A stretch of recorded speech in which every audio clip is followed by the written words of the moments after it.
तो आप ये जायकेदार आलू चिकन शोरबा रोटी, पराठा, नान या फिर ज़ीरा राइस के साथ खाएं, मगर एक बार तो इसे लाजमी बनाएं। बिस्मिल्लाहिर्रहमानिर्रहीम। अस्सलामुअलैकुम। खुश रहें, आबाद रहें, जहाँ भी रहें हैप्पी रहें और हेल्दी रहें। तो मैं हूँ फ़ाइज़ा और वेलकम करती हूँ आपको चटपटे पकवान में। आलू गोश्त को अगर पाकिस्तान की रिवायती डिश कहा जाए तो बिल्कुल भी गलत नहीं होगा। हर घर में बनने वाला ये आलू गोश्त आज मैंने बनाना इतना आसान कर दिया है और जायका तो बिल्कुल आपको देगी आलू गोश्त वाला ही मिलेगा। तो रेसिपी को एंड तक देखें, अच्छी लगे तो लाइक कर दें और चटपटे पकवान को सब्सक्राइब भी कर लें। तो चलें फिर रेसिपी स्टार्ट कर लेते हैं। तो जायकेदार आलू चिकन शोरबा बनाने के लिए सबसे पहले तो एक कढ़ाई में डाला है मैंने 1 कप भर के कुकिंग ऑयल। आप लोग घी भी डाल सकते हैं।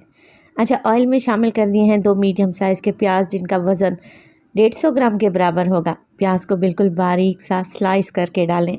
तो आलू चिकन की इस रेसिपी में ना ही प्याज का मैं पेस्ट बनाऊंगी और ना ही फ्राई करने के बाद इसे निकालूंगी। क्या होता है, शोरबे वाली रेसिपी में प्याज टमाटर तैरते नज़र आते हैं, मगर इस रेसिपी में ऐसा कोई सीन नहीं है। प्याज को फ्राई करेंगे इतना कि इसके किनारे हल्के हल्के से आपको गोल्डन नज़र आने लगें। ज़्यादा प्याज को कलर देंगे तो सालन का कलर भी ख़राब हो जाएगा और टेस्ट भी अच्छा नहीं आएगा। बस ऐसे प्याज हल्का सा गुलाबी पड़ने लगे ना, तब आप इसमें डाल दें 2 छोटे साइज़ की बड़ी इलायची। अगर बड़े साइज़ की है तो 1 ही काफ़ी रहेगी। 2 से 3 डालूंगी मैं इसमें छोटी इलायची। इसके अलावा इसमें शामिल करूंगी बादियान के फूल। ये एक टूटा हुआ फूल है। इसके अलावा इसमें डालेंगे मज़ीद खुशबू पैदा करने के लिए लौंग। तो 3 अदद लौंग ही डालने हैं। 2 से 3 छोटे टुकड़े दालचीनी के ऐड कर दें। अगर शोरबे को खुशबूदार बनाना चाहते हैं तो ये खड़े गरम मसाले लाजमी डालें। मिक्स करें और इसी स्टेज पर आप पानी डाल दें प्याज में। क्या होगा, प्याज का कुकिंग प्रोसेस यहीं पे ख़त्म हो जाएगा। प्याज ज़्यादा ब्राउन नहीं होगा।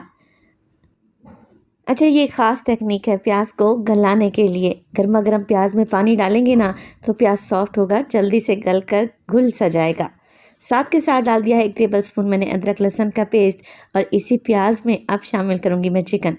अच्छा, चिकन मैं ले रही हूँ 1 किलो के बराबर। थोड़ी सी बड़ी बोटियाँ रखवाई हैं तो आप अपने हिसाब से चिकन की कटिंग ले सकते हैं। अच्छा जी, चिकन को हमने करना है यहाँ पर फ्राई अदरक लहसुन प्याज और गरम मसालों के साथ। क्या होगा, प्याज भी भुनता रहेगा, सॉफ्ट होता रहेगा, चिकन का कलर चेंज हो जाएगा और सबसे ख़ास बात, चिकन की स्मेल ख़त्म हो जाएगी। तो 4 से 5 मिनट लगा कर चिकन को भून लें इतना कि इसका कलर बिल्कुल चेंज होने लगे। 4 से 5 मिनट के बाद मैं इसमें डालूँगी टमाटर।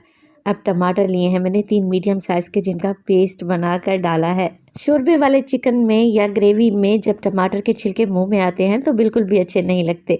तो इस तरीके से टमाटर का पेस्ट बनाकर डालेंगे ना, इससे क्या होगा, ग्रेवी स्मूथ और सिल्की तो बनेगी ही, सालन का टेस्ट भी अच्छा आएगा। चलें जी, टमाटर के साथ ही डाल देते हैं कुछ मिर्च मसाले। तो मसालों में सबसे पहले तो मैंने इसमें 1/2 टेबलस्पून नमक डाला।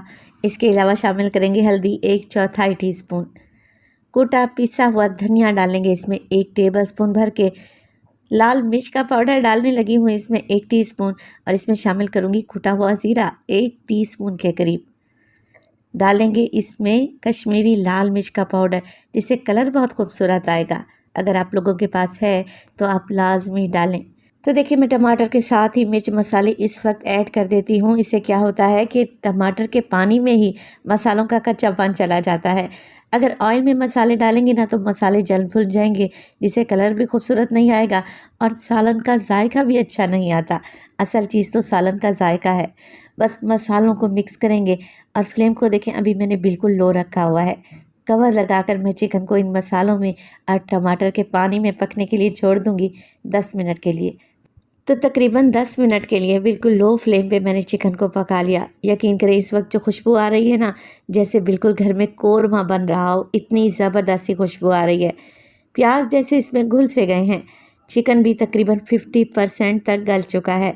इस तरीके से हल्की आंच पर चिकन को पकाएंगे ना तो जायकेदार तो चिकन बनेगा ही, प्याज इसमें आपको तैरते नज़र भी नहीं आएंगे इंशाअल्लाह ताला। चिकन भुन चुका है, मसाला बेहतरीन सा भुन चुका है। बस जी, इसी स्टेज पर डाल देंगे इसमें आलू। तो 1 किलो चिकन के लिए मैं तकरीबन 1.5 पाव आलू डाल रही हूँ, जिसे मैंने छीलने के बाद बड़े टुकड़ों में काट लिया है। आलू के साथ साथ ही डालेंगे 5 से 6 अदद हरी मिर्चें। शोरबे में अच्छी खुशबू आती है। तो डंडी निकाल कर हरी मिर्च शामिल कर दें और इसी स्टेज पर अगर तो रेसिपी आप लोगों को ज़रा सी भी अच्छी लग रही हो, रेसिपी को लाइक कर दिया करें और चटपटे पकवान को सब्सक्राइब भी कर लें। आप सब लोगों का बेहद शुक्रिया। 5 से 6 मिनट के लिए मज़ीद आलू की भी भुनाई करूँगी और फ्लेम आप देख लें बिल्कुल लो रखी हुई है मैंने।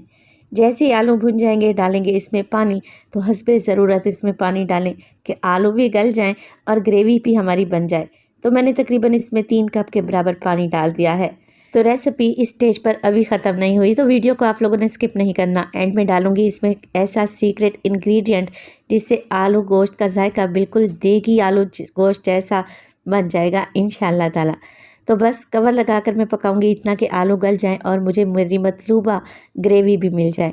आप लोग ज़रा ग्रेवी को चेक करें कितनी स्मूथ और सिल्की बनी है। प्याज बिल्कुल भी तैरते नज़र नहीं आ रहे, ना ही मैंने प्याज को पीसा है और ना ही ब्राउन करने के बाद निकाला है।